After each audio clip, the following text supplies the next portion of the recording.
Man who burned to death in a field in Mission Bay Friday night. He was a teacher and Christian activist once held prisoner in North Korea. Our 10 News reporter Rachel Bianco is live in Mission Bay. And Rachel, his family says he was never the same after his release. Yes, Stephen, Kimberly, Aijalon Gomes was found burning in this field. I just spoke to his uncle, and he says the family didn't even know that he was here in San Diego. He says he spent most of his life helping others. They just wish that somebody could have helped him.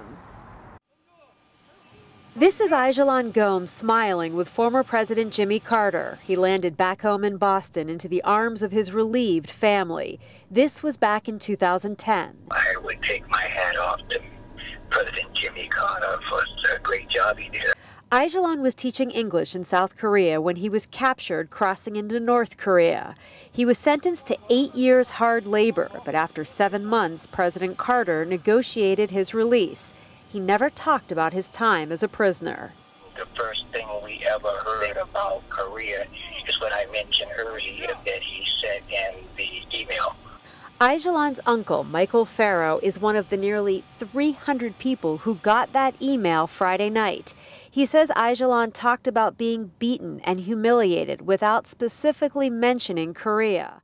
He gave no indication why he was going to San Diego. Confirming the man was still on fire?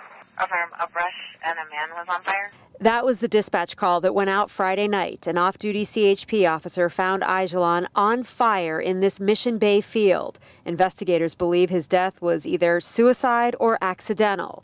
His uncle says Aijalon should have been given more help when he was released. I think that would have probably today spared some of the aggravation and the pain that we're going through today. Once back in the States, Aijalon never returned to teaching, but he was deeply devoted to his church. He wanted to reach out to others and teach them in a both spiritual and natural way. The medical examiner identified Aijalon through his fingerprints. His family is now in the process of bringing his body back to Boston. Reporting live in Mission Bay, Rachel Bianco, 10 News. Rachel, thanks.